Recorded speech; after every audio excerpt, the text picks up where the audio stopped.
Husband put head in gas oven, home life happy? No.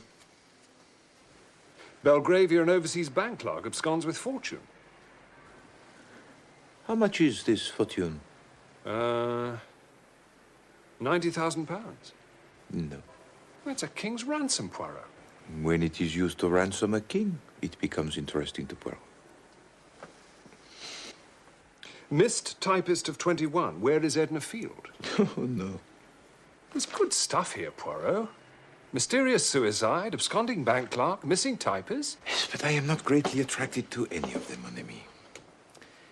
I have many affairs of importance of my own to attend to. Such as? My wardrobe, Hastings. If I mistake not, there is on my new grey suit the spot of grease. You have noticed it, perhaps, eh? No. No? Well, it's only the one spot, you understand, but it is sufficient to trouble me. Then there's my winter overcoat. I must lay him aside in the powder of Keating's. Eh? And I think... Yes, I think the moment is ripe for the trimming of the moustache. Also the pomading. There's a lady to see you, Mr. Poirot. A lady? A client. Her name's Mrs. Todd. Unless the affair is one of national importance, I touch it not. I couldn't say, sir. Shall I ask her? Yeah, no, Miss Lemon. Show Mrs. Todd in. We shall judge for ourselves, eh, Hastings? Oh, yes, yes. Mrs. Todd. Doesn't sound as if she's nationally important. Mind you, I knew a Mrs. Jones once who was master of hounds with the Mid-Rutland. Yes? No, that's all. Funny woman. Mrs. Todd, sir. Thank you. Oh, are you Mr. Poirot? I am Hercule Poirot? Yes, madam. Oh, you're not a bit how I thought you'd be. Did you pay for that bit in the paper saying what a clever detective you were, or did they put it in themselves? Madame. Oh, I'm sorry, I'm sure. But you know what newspapers are like nowadays. Nothing but puff. But no offence taken, I hope. I'll tell you what I want you to do for me. I want you to find my cook. I fear you are making a mistake, madame. Hercule Poirot is a private detective. I know that. Haven't I just told you I want you to find my cook for me? Walked out of the house on Wednesday without so much as by your leave and never came back. I am sorry, madame, but I do not touch that particular kind of business. I wish you good day. So that's it, is it? Too proud, eh? Only deal with government secrets and countesses' jewels? Well, let me tell you, Mr. High and Mighty Poirot, a good cook's a good cook. And when you lose one, it's as much to you as pearls out of some fine lady.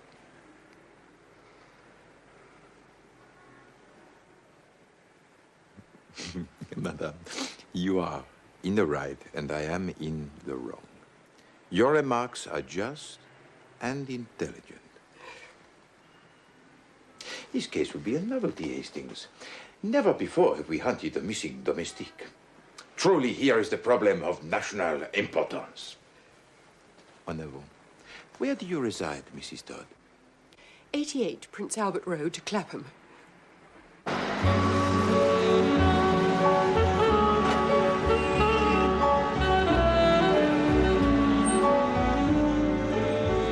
say this jewel of a cook went out on Wednesday and did not return? Wednesday, yes, it was her day off.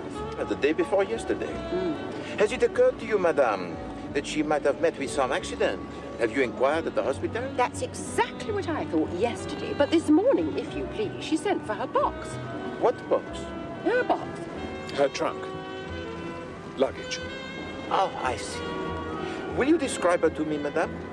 Oh, she's most respectable. 10 years in her last place. Middle-aged, grey-haired, thin. And her name? Dunn. Eliza Dunn. Mrs. Clapham, there's the common.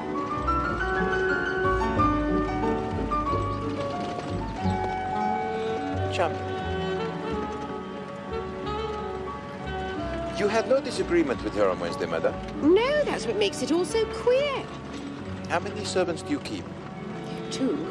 Miss Dunn and the house parlour maid, Annie. There we are. There's 88. All right, driver.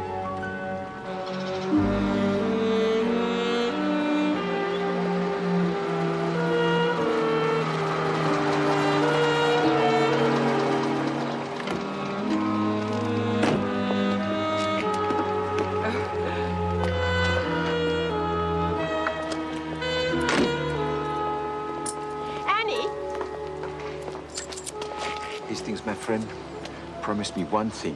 What's that, Poirot? Never, but never must Chief Inspector Japp hear that I investigated such a case. Mum's the word, old boy.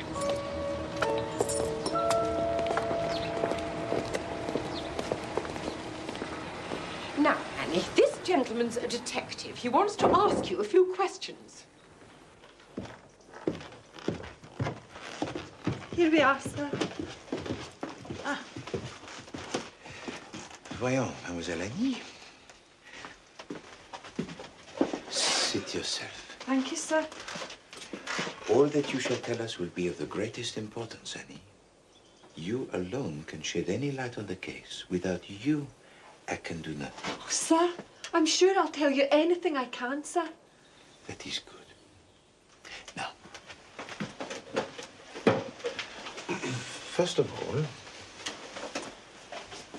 what is your own idea? You are a girl of remarkable intelligence that can be seen at once. But this is a queer thing, eh? What is your own explanation of Eliza's disappearance? White slavers, sir. I've said so all along, sir. Only no one will listen. Cook was always warning me against them. Don't you go sniffing no scent nor eating no sweets, no matter how gentlemanly the fellow. This is something we had not thought of, Hastings. No. Right. Good heavens. But would she have sent for her trunk? Beg pardon, sir? Miss Dunn sent for her trunk, I believe.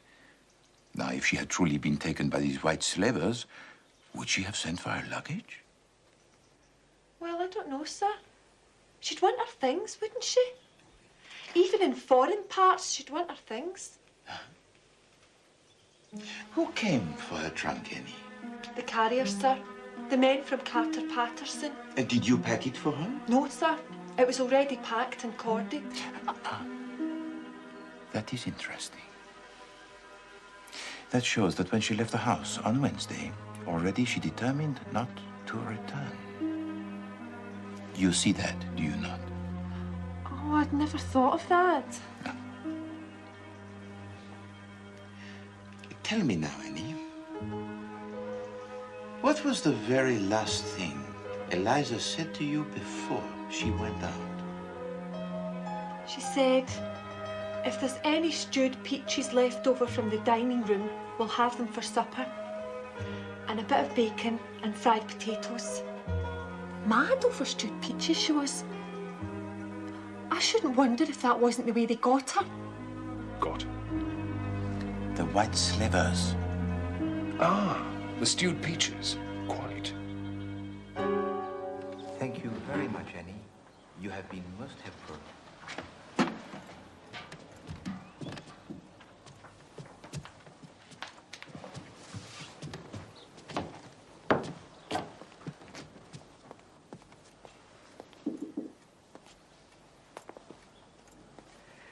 Was she saying things about me?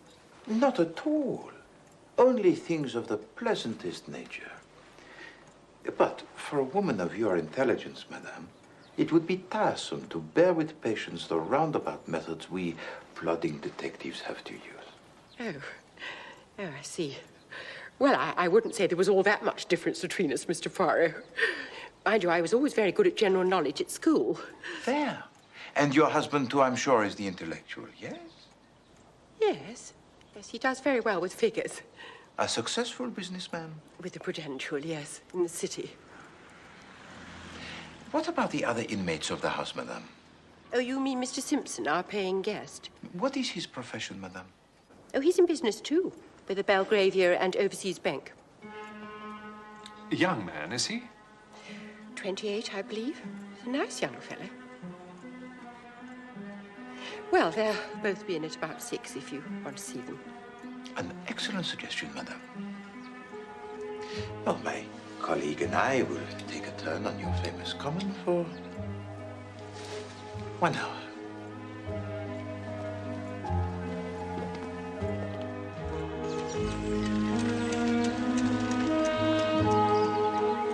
It's a curious coincidence that the paying guest Simpson works in the same bank as the absconding clerk. They must have known each other. Perhaps. Or possibly Davis visited Simpson, fell in love with the cook, and he persuaded her to accompany him on his flight. Come, Hastings. Let us go back to the Prudential, Monsieur Todd.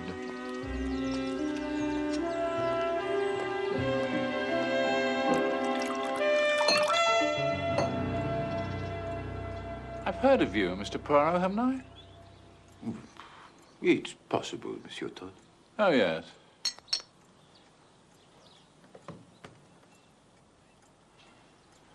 I follow crime, you know. Indeed. Well, perhaps you have some theories about the disappearance of your cook. Theories? No. It's hardly a crime, is it? Good cook, though. And economical. I'm very hot on economy. Admirable. Now, we would like to have a few words with your Mr. Simpson, if that's possible. Another one after that. Thank you. Just off the next landing.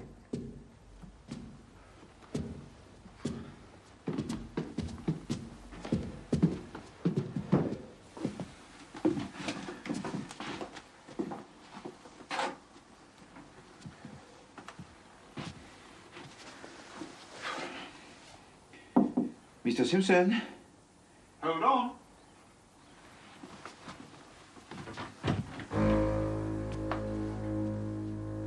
Yes. Mr. Simpson, my name is Poirot. Hercule Poirot. Oh, yes. May we have a moment of your so valuable time? Certainly. Come in. Thank you.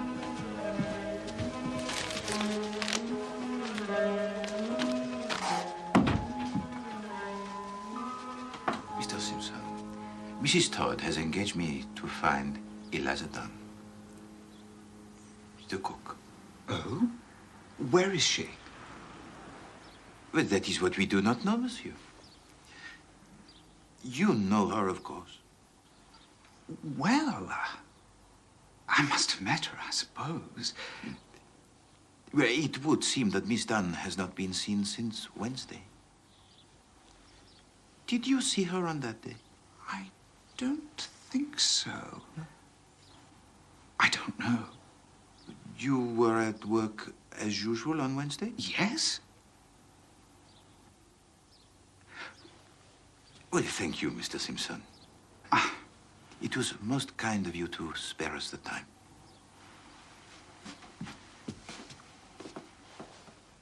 Tell me, Mr. Simpson, what does a young fellow find to do around here of an evening, huh? Oh, the usual things, you know. Oh, with musical evenings, amateur theatricals, that kind of thing? Yes, I suppose so. But you do not interest yourself, hmm? not. No. Thank you.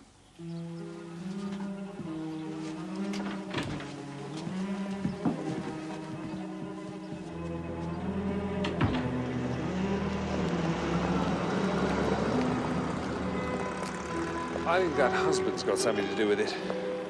To do with the missing cook? There's something about him I don't trust. Merely because a man does not offer you a drink, Hastings, does not mean that he is necessarily guilty of other crimes. There doesn't seem to be any crime at all, as far as I can see. No, it is a curious case, full of contradictory features. I am interested. Oh, yes. I am distinctly interested. What? What? How does she dare? What is it? As a favor, as a great favor, I agree to investigate this two-penny, half-penny affair. What is it, old chap? Read it! Read it! Mr. Todd regrets that, after all, his wife will not avail herself of Mr. Poirot's services. Yeah. After talking the matter over with me, she sees that it is foolish to call in a detective about a purely domestic affair. Yeah. Mr. Todd encloses a guinea for consultation fees. Is this to be believed, huh? Do they think they can get rid of Hercule Poirot like that, huh? No!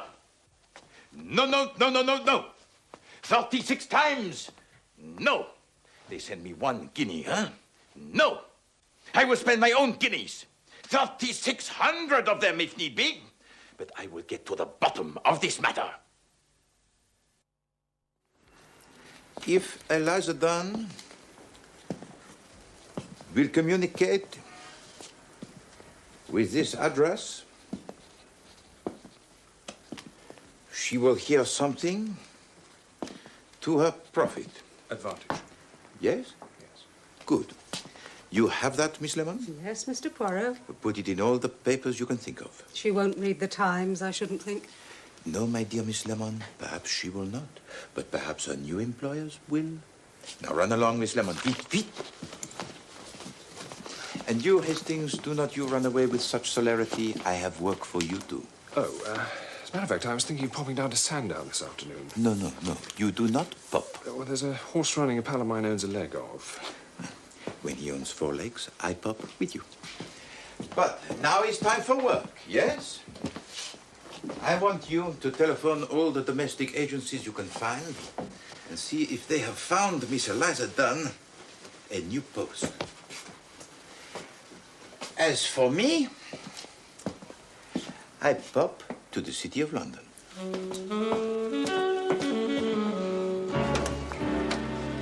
And Mr. Simpson was at work as usual on Wednesday? Oh, yes, Mr. Simpson is an excellent timekeeper. Though, to tell the truth, he was absent on Thursday with a cold. You have been most helpful, Mr. Cameron. Thank you. Glad to be of assistance.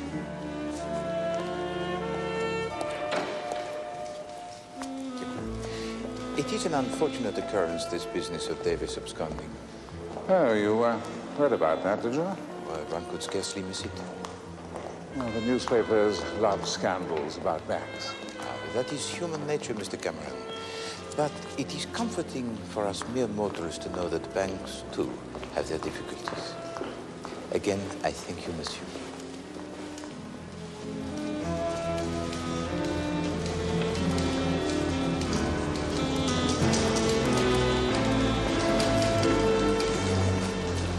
Chief Inspector Jack, I wonder if I might ask you a few questions. You and Davis are friends, I believe, Mr. Simpson. That's right. I can't believe this of him. There must be some mistake. If I told you, sir, the number of times I've heard that said. If you had to hazard a conjecture, Mr. Simpson, as to where Davis might go if he wanted to hide, where would you say? I don't know. He was fond of Broadstairs. Yes, I was thinking of somewhere a little more exotic than that, sir. Foreign parts, even. Oh, I don't think he's ever been abroad. You were at work as usual on Wednesday, were you, Mr. Simpson? It's Thursday you want to know about, surely. And I was away on Thursday. No, Mr. Simpson. Although the bonds were found to be missing on Thursday, we believe that they must have been removed from the bank on Wednesday. I was here all day Wednesday. What's up? That man.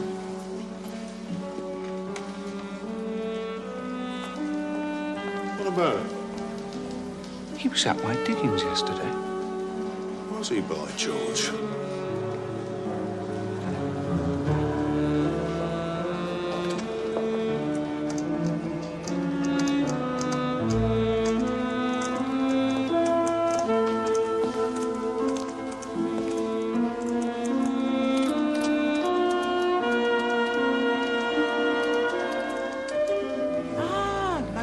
Chief Inspector Jean. After the reward, eh, Poirot? Oh, no. No, I am engaged on quite a different case. And what would this different case be, then? Ah, well, now, there is such a thing as client confidentiality, Chief Inspector. Let me just say that this case I am engaged on is of national importance. Well, I'm glad to hear it, Poirot. Someone was trying to tell me you'd gone into the missing domestics business. No, I said. Not Poirot, I said. Hard times or not, he wouldn't fall that far.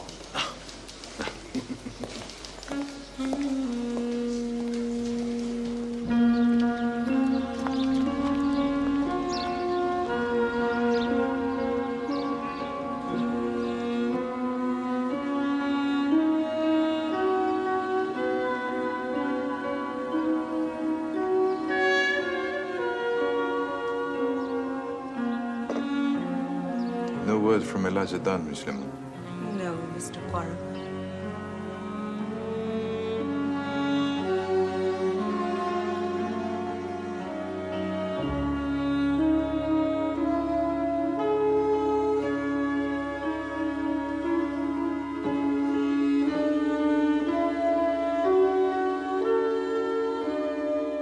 Another letter from the Duchess of Wrexham. No. She sounds desperate. No.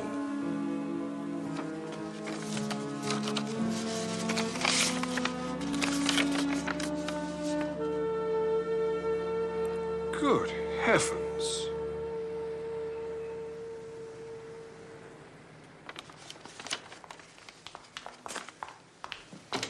Mr. Poirot. Yes, Miss Lemon, yes. There's a letter, sir. A letter from Eliza Dunn. There! Did I not tell you, Hastings? And you try to waste Poirot's time with the duchesses. Well, I only thought... You must learn, my friend, the patience. Read it to us, Miss Lemon. Dear sir or madam, ref your ad in the paper. I already got my legacy, if there's some mistake. Yours truly, Eliza Dunn, miss. P.S. Thanks all the same for your trouble. What does she mean, legacy? We must talk to this woman at Fell Cottage, Amdale, Keswick. Keswick? That's Keswick, Mr. Poirot, in the Lake District. Ah, are there trains to this place? Oh, yes. Bon. Come, Hastings. We have a train to catch. But...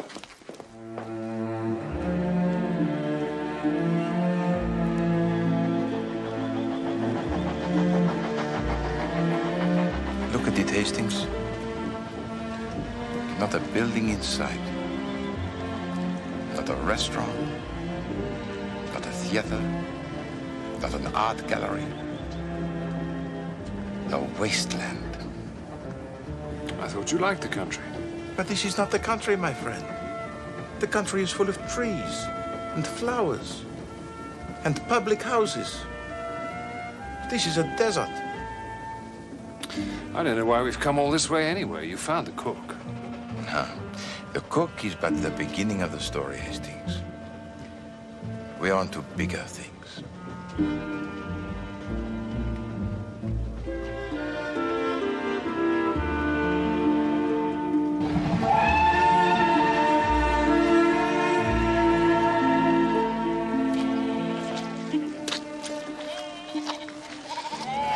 Look at that, Poirot. Look at that view. Yes, well, views are very nice, Hastings. But they should be painted for us. so that we may study them in the warmth and comfort of our own homes. That is why we pay the artist for exposing himself to these conditions on our behalf. What do you mean, conditions? It's a wonderful day. Just fill your lungs with that air. No, my poor friend. This sort of air is intended for birds and little furry things. The lungs of Hercule Poirot demand something more substantial. The good air of the town. Fell cottage, I perceive.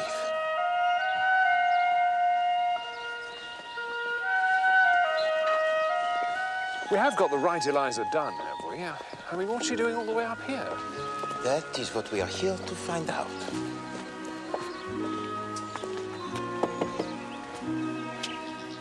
Wonderful position. If you are rock is wonderful. Yes? Miss Eliza Dunn, Yes. formerly in the employ of Mrs. Ernestine Todd at 88 Prince Albert Road, Clapham. That's right. I am Hercule Poirot, Miss Dunn. Well, you were kind enough to answer my newspaper advertisement. Oh, yes. Well, like I said in my letter, sir, I've already got my legacy. Miss Dunn, may we be permitted to come into the house for a moment? I'm sure your employer will not object. No, she won't mind. Come in. Thank you. Come in.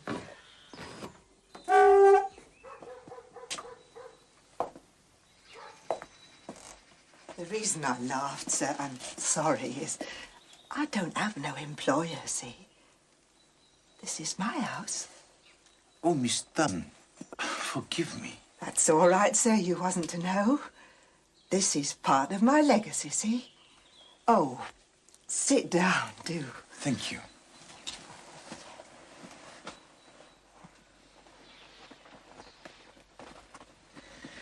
Now, Miss Dunn, you have mentioned your legacy, but Captain Hastings and I, we know nothing of this. What was the ad then? Your late mistress, Mrs. Todd, was much concerned about you. She feared some accident might have befallen you. But didn't she get my letter? No, she got no letter. She got no word of any kind. Oh, dear, sir. I gave the letter to Mr. Crotchet.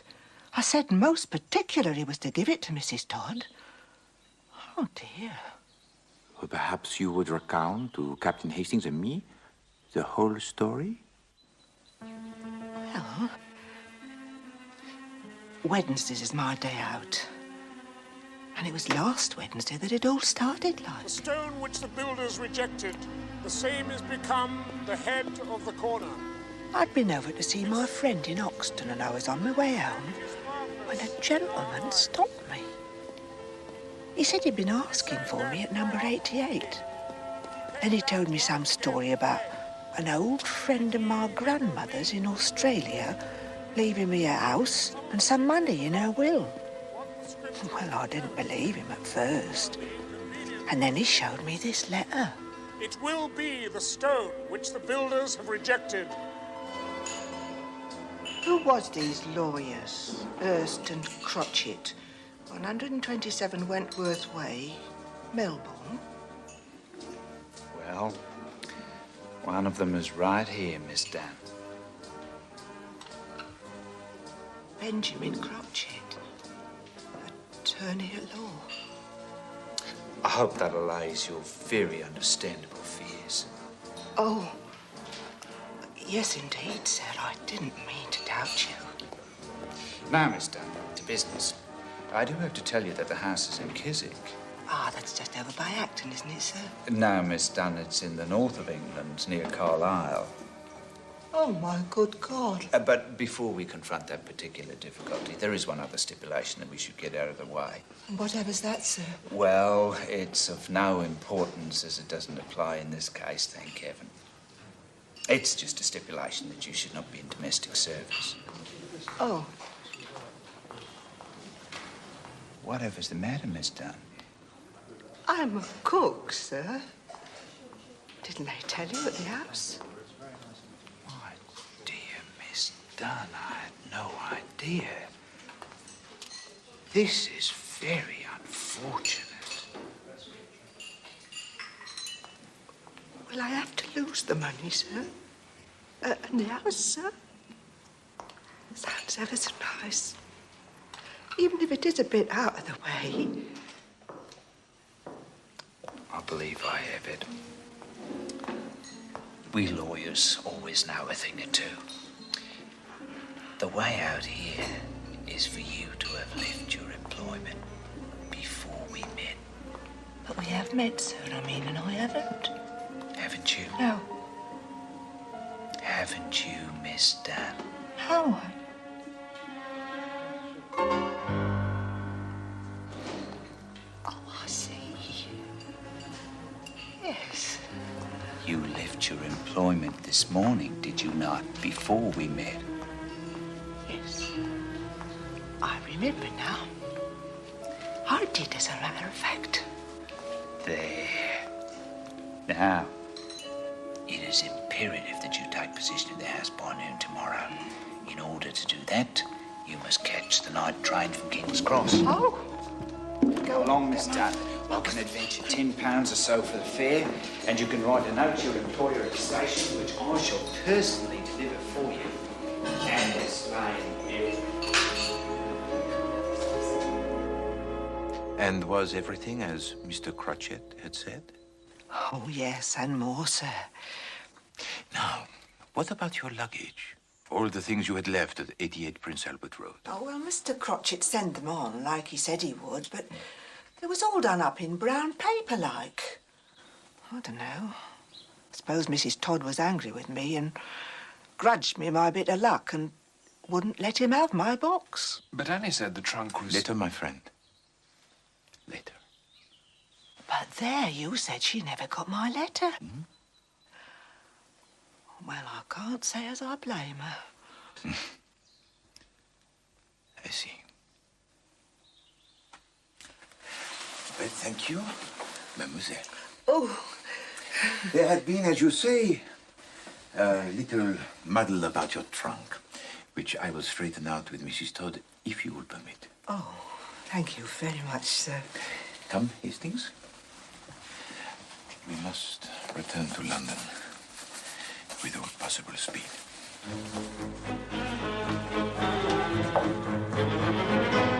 Is there nowhere you can contact the Chief Inspector Japp? Then telephone him at his home. Yes, of the greatest urgency. Tell him he should not be looking for Davis. He should be looking for Simpson. No, not Davis, but Simpson!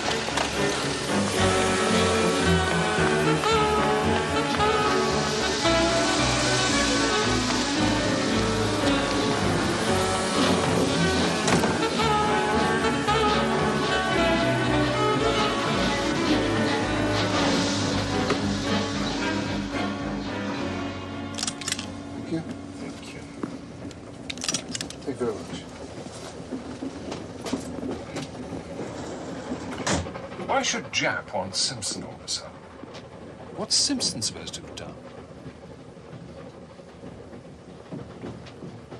Hastings, my friend, the little grey cells are not working today, huh? They take a little vacances, huh? It's to do with this Eliza, isn't it? No.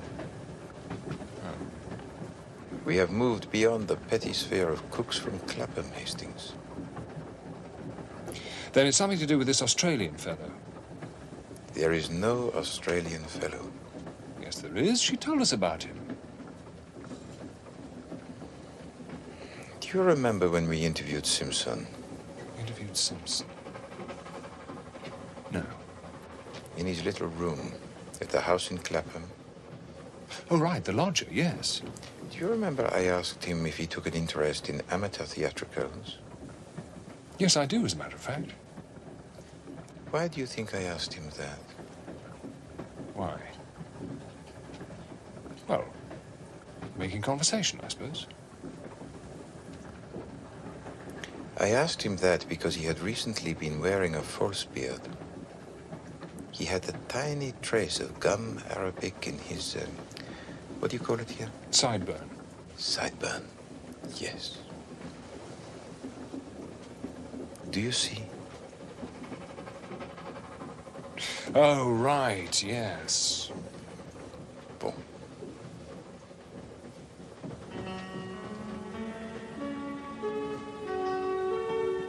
The Australian was Simpson in a false beard.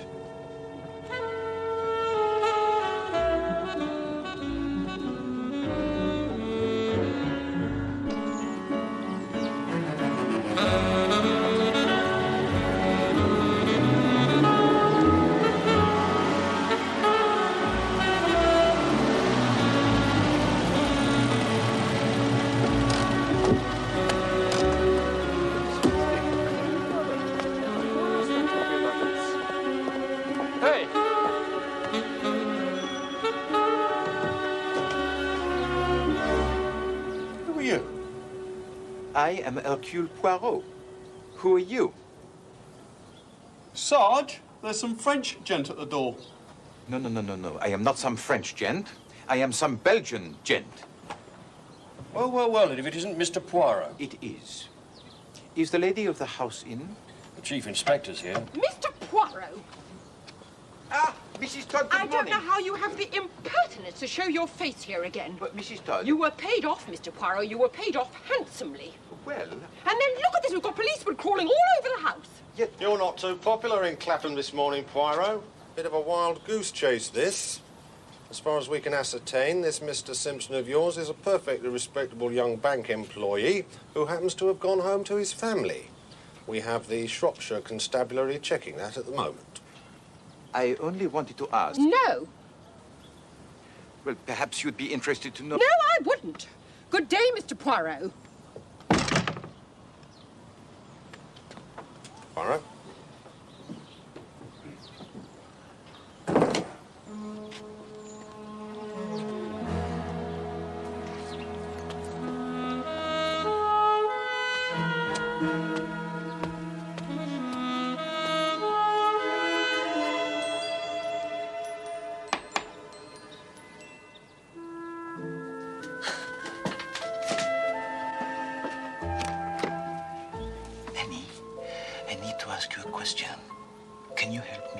Try, sir.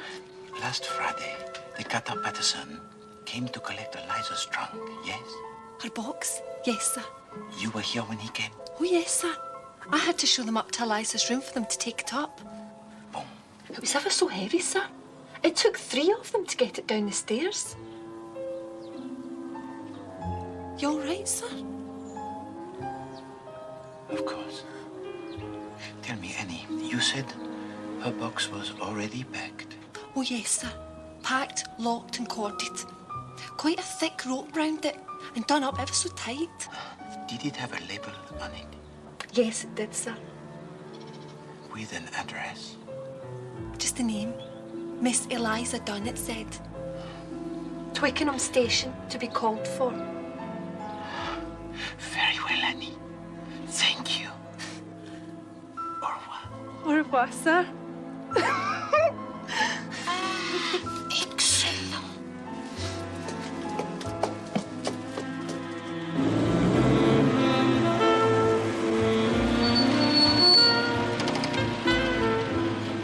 Then why would Crotchet want to perpetrate such an elaborate hoax? Ah, that is a very good question, Hastings.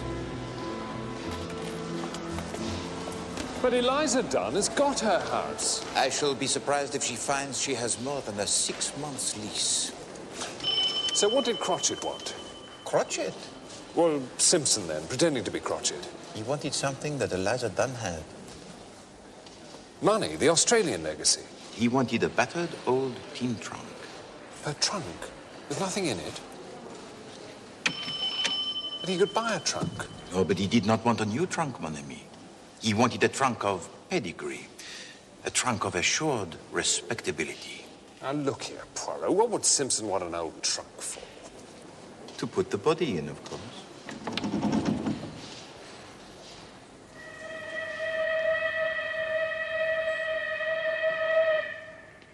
Sent it on to Glasgow, Gov. To await collection there. But how do you know this? You have not consulted your records.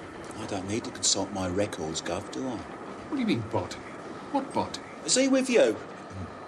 Whose body? I mean to say that there's going to be bodies all over the place. Doucement, Hastings. All will be revealed to you. Can we get on with the business in hand? By all means. I saw to it myself, didn't I? Yesterday morning. Some cove with a beard. Crotchet? You spoke to this man? Of course I spoke to him. Did he give a name? Nah. He just said this Eliza Dunn was his aunt, and she wanted the trunk sent on to Glasgow. And it's gone? You have sent it? Nah. Every Friday, the Southern Railway pays me huge amounts of money, so I won't do that sort of thing. I think he's being sarcastic, Poirot. No. No, Hastings. He is a good man. He is doing the job of great responsibility. Thank you, monsieur. I'll tell you one thing, now.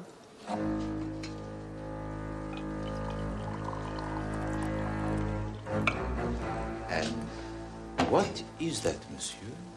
Are you looking for this bloke or something? Well, of course we're looking for him. I'm talking to the engineer, not the oil rag. Now, look here. No, Hastings.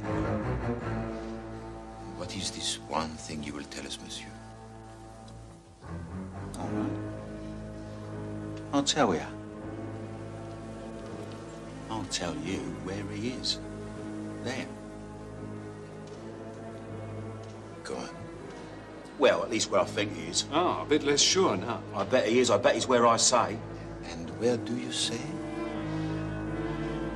Bolivia. There. Bolivia? That's in South America.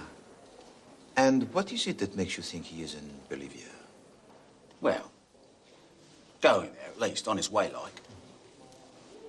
He has to pay for this trunk to be sent on to Glasgow, see? I see. He takes out a wad of notes, choke a cart horse it would. There's a few English notes there, which he pays what he owes me with. But I couldn't help but notice most of the other notes were Bolivian. Hastings, this gentleman is a genius. How'd you know they were Bolivian? Well, one tiny little thing was, they had Bolivia written all over them, didn't they?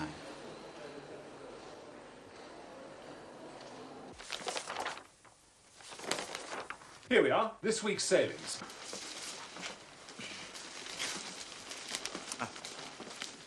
Nothing for Bolivia today. Bolivia is a landlocked country, Hastings. Ah, that explains it then. One sails to Buenos Aires and goes by train from there. What lovely names they all have.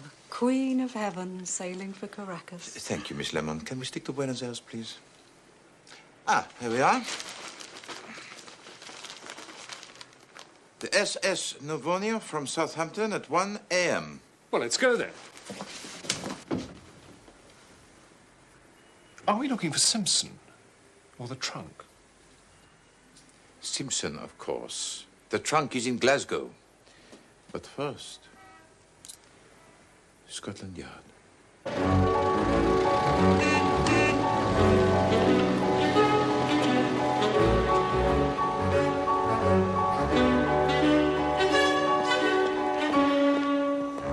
And of course you see some sinister point in all this Arthur Simpson's activities. Well, yes, of course, Chief Inspector.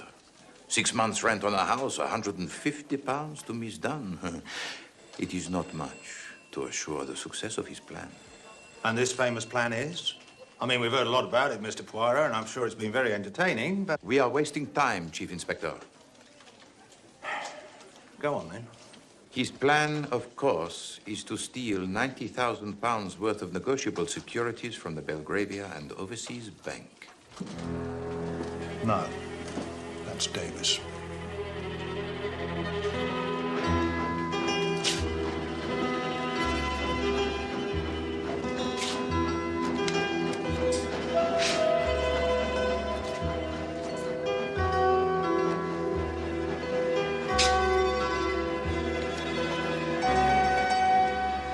Here it is, Sergeant. Chief Inspector Japp speaking. Oh, yes, Sergeant. Good. Good. It's Glasgow. They found the trunk. And? What do you mean, and? Have they opened it? Sergeant Hendry, have you opened the trunk? Ah, yes, I see. Apparently they need a warrant up there.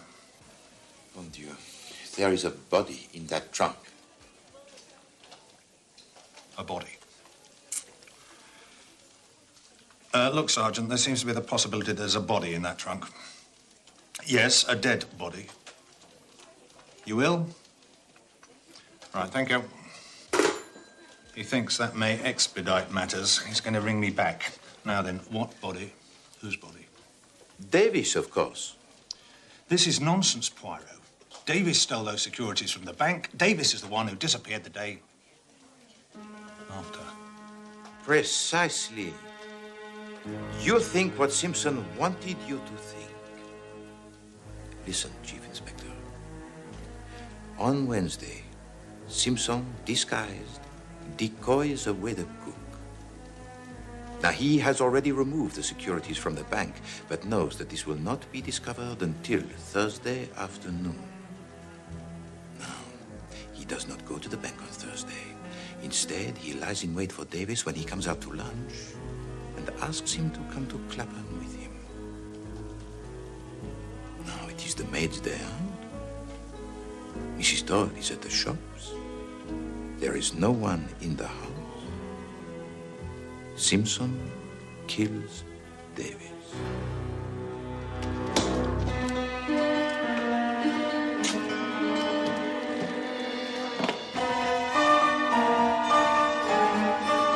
The one difficulty for a murderer is the disposal of the body. And that is why Simpson wanted the trunk of Miss Eliza Dunn.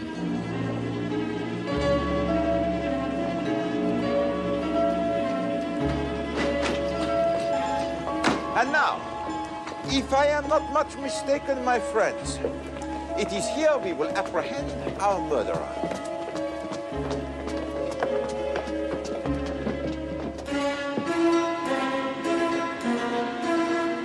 Have I got something wrong, Chief Inspector? No, Poirot. Can't be right every time.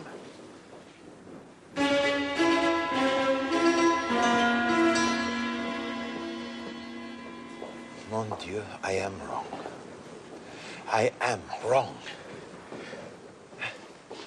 Officer, where does the Queen of Heaven sail from tonight? Why, from Pier 5, sir, over there. Poirot, where are we going? The Queen of Heaven sails for Caracas tonight. I remember it from the time. Yes, but Caracas isn't in Bolivia, is it? What the porter saw on the banknote was not Bolivia. What was it then? It was Bolivar.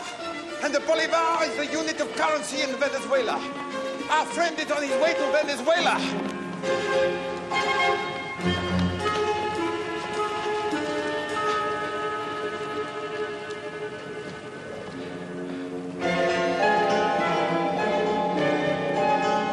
Simpson!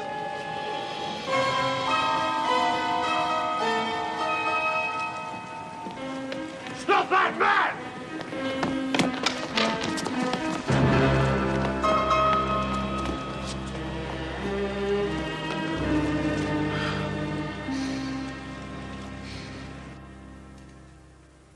No, Miss Lemon, to the left. At least 1 centimeter to the left. That's better.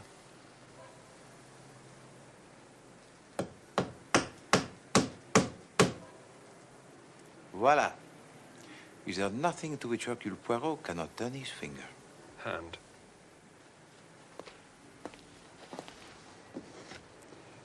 Pay to Hercule Poirot the sum of 1 guinea only, Ernest Todd. It is to me, Hastings, a little reminder never to despise the trivial, but the undignified. A disappearing domestic at one end, a cold-blooded murder at the other.